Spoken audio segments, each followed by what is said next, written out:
عزتمندو څنګه چې تاسو ته معلومه ده چې پرون کومه افتتاح زمونږ وزیر اعلی صاحب او زمونږ وفاقي منسټر صاحب د سوات ټول ایم پی ایز او په هغې کې نور هم ډېر افسران شامل وو. نو زه دې ته ډېر د افسوس په نظر ګورم چې یاره هر چا وزیر اعلی صاحب له وفاقي وزیر صاحب له دا مشوره ورکړې دلته راوستي دي دا د هغو هغه ساک متاثره کړی دی. د دې عهدو سره دا قسمه کارونه کم از کم خوند نه کوي چې یو افتتاح د نن نه 2-3 کاله مخکې انجینر امیر مقام صاحب په دغه مقام کړی وه او پی ماچولی او په هغې باندې کار هم روان دی، ټولې دنیا ته پته ده، ټول محکمې ته پته ده، او بیا یو وزیر اعلی غونده کې غټ عهدې والا سړی وفاقي وزیر ورسره وي هغو راځي او پیپ ویل کوي او وایي موږ افتتاح وکړه.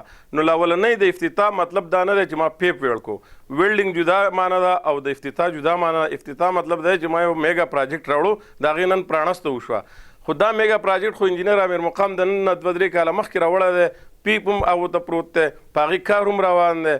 خو نن وفاقي وزیر صاحب او وزیر اعلی صاحب پیپ ویلګو وایي ما افتتاح وکړه. نو زما په خیال دا افتتاح نه وه، دا ویلډینګ و.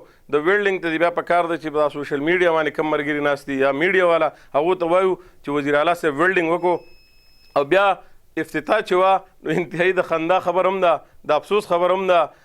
وایي اے اونټ تیری کون سی ګال سی دي، په مټه کې یو دروازه روغېږي چې بابي مټه به ورته وایي.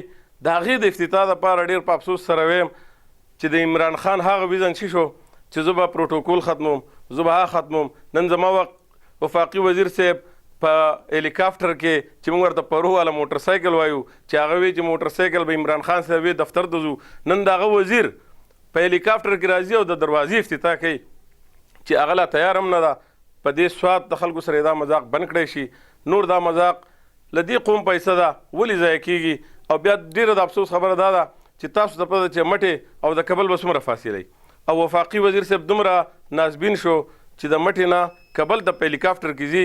نو څه شو هغه عمران خان، څه شو د هغه احتساب، څه شو د هغه دروغ، څه شو د هغه رښتیا چې زه به دا چل وکړم، زه به دا چل وکړم. نن ولې نه کوي د دې مراد سید نه دا تپوس ولې نه کوي چې ته په هلیکاپټر کې خپل کور ته تلې هلته د سټې کوله دا پیسې د چا وې، ولې دا د هغه نه کټ کوي؟ په کار ده چې د هغه باندې څه پیلنټې کېدي د هغه نه کټ کړي، د هغه د تنخوا نه کټ کړي چې دا پیسې د قوم دي. نن مراد سعید په سټیج باندې وایي چې موږ په سوات په خلکو ټیکس نه لګو. زه دغه مراد سعید صاحب ته وایم په چیلنج سره ورته وایم چې راشه د سوات وګوره چې په کوم ځای کې ټیکس نشته. نن ته په هوټل کې ډوډۍ وخوره، بل به یې لیکلی 800 روپۍ، لاندې به ورسره لیکلي 150 روپۍ 17% سیل ټیکس. پلان کې کو په غټ برانډ کې کپړه والې جوړې والې هلته وایي دا پکې ټیکس دی. نو دا هم په سوات کې دی، په بل ځای کې خبر ورته نه کوم. نن دې راشي په سوات کې د په قمبر کې وګرځي، د الله چوک په دوکانونو کې وګرځي، د هغه سټورونو د یو بل راوالي کو په هغې کې ټیکس نه موږ به ووایو چې نشته. خو په سوات کې بالکل ټیکس دی، په ګیس کې زموږ نه اخلي، په بجلۍ کې اخلي، په هر څه کې زموږ نه ټیکس اخلي، بیا وایي ټیکس نشته. یو خو ګودو مطلب غونډه ټیکس وي، نو غونډه ټیکس موږ د چا نه منو، هغه واقعي چې نشته هغه موږ په خپل زور باندې نه منو، هغه موږ باندې څوک نشو لاګو کولی. او که هغه نه او د حکومت ټیکس وایي نو هغه شته. مراد سعید صاحب تاسو په غلط دی، هغه په هر څه کې موږ ورکوو. نور د دې سوات قوم سره دا مذاق بند کړئ. دا وړې افتتاحګانې او څنګه چې زموږ رهبر انجینر امیر مقام صاحب ویلو چې انشاءالله ما دومره کارونه کړي، دومره پراجیکټونه مې راوړي چې زموږ دا حکومت په افتتاحګانو ستړی شي. هم هغه خبره نن رښتیا ثابته شوه. د انجینر صاحب په افتتاحګانو باندې دوباره افتتاحګانې دي. موږ خو څه ولیدل چې نوی پراجیکټ سوات ته راغی، نوی کالج روغ شو، نوی اسپتال روغ شو، په زړو روډونو باندې ترکول دي، په زړو اسپتالونو کې ریپیر وشي. ما اسپتال روغ کو د سوات د سټیټ د وختونه 2 اسپتالونه دي، دریم چانکو پس منګوره خبره کوم. بیا داسې تاسو وګورئ د سوات کې د ګراوند څه سیسټم نشته.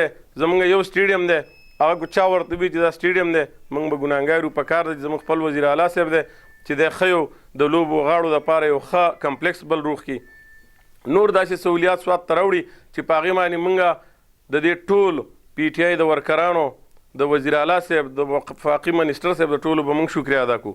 خو چې څه خو وینو په سوات کې څه چینج خو وینو، خو کو زړې افتتاحګانې په زړو سکیمونو باندې نو دغه موږ مسترد کوو. له دې سره د سوات قوم ټول عزت چې دی هغه خرابېږي.